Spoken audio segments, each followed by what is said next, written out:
থাকে প্লিজ সাউন্ডটা আনমিউট করে কথা বলতে হবে। জি আসসালামু আলাইকুম ওয়া রাহমাতুল্লাহি ওয়া বারাকাতুহু। ওয়ালাইকুম আমার আসসালাম। ছোট্ট করে একটা মন্তব্য।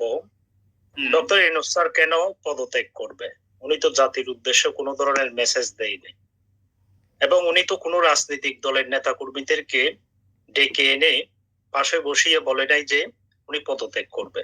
উনি তো সেনাবাহিনীর প্রধানকেও বলে নাই যে উনি পদত্যাগ করবে। এটা হচ্ছে একটা পলিটিক্স।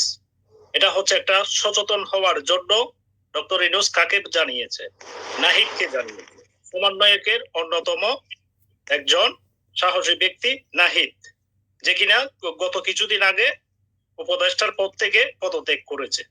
সে জানিয়েছে বিভিন্ন সোশ্যাল মিডিয়াকে, সে নিজে জানিয়েছে ডক্টর ইউনূস এই কারণে পদত্যাগ করতে যাচ্ছে। সচেতন করেছে কাদেরকে? সমন্বয়কদেরকেও তো সচেতন করেছে। এখন বিষয়টা হচ্ছে ভিন্ন, ডক্টর ইউনূস কখনো পদত্যাগ করবে না। এখানে বিষয় হচ্ছে, দেখেন আপনারা বলতেছেন ডিসেম্বর বা জুনের মধ্যে নির্বাচন হবে। নির্বাচন তো হবে, গণতান্ত্রিক রাষ্ট্র হিসাবে একটি গণতান্ত্রিক দেশের অধিকার হচ্ছে মৌলিক অধিকার, যেটা সর্বপ্রথম সেটা হচ্ছে গণতান্ত্রিক ভোটের অধিকারের মধ্য দিয়ে একটি গণতান্ত্রিক সরকার প্রতিষ্ঠিত হতে হবে। কারণ উনি যে কথাটা বলেছে এখানে দুইটা কিন্তু তারিখ ঘোষণা করা হয়েছে, কোনো তারিখ নেই এখানে।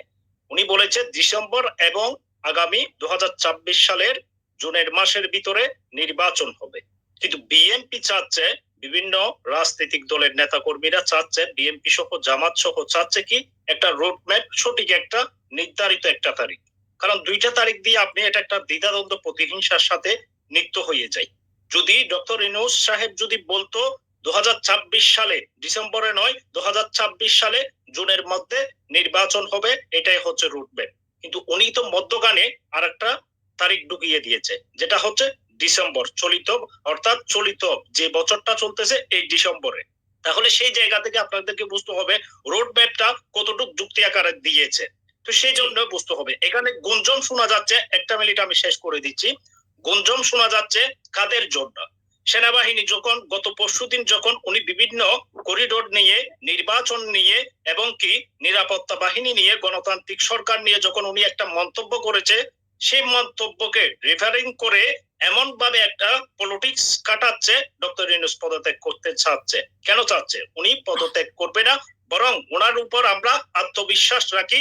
রাজনৈতিক দলগুলিও ওনাকে কখনো পদত্যাগ করতে দেবে না, কারণ ওনার মাধ্যম দিয়ে আমরা গণতান্ত্রিক সরকার প্রতিষ্ঠা করার জন্য হয়তো আমরা আশাবাদী।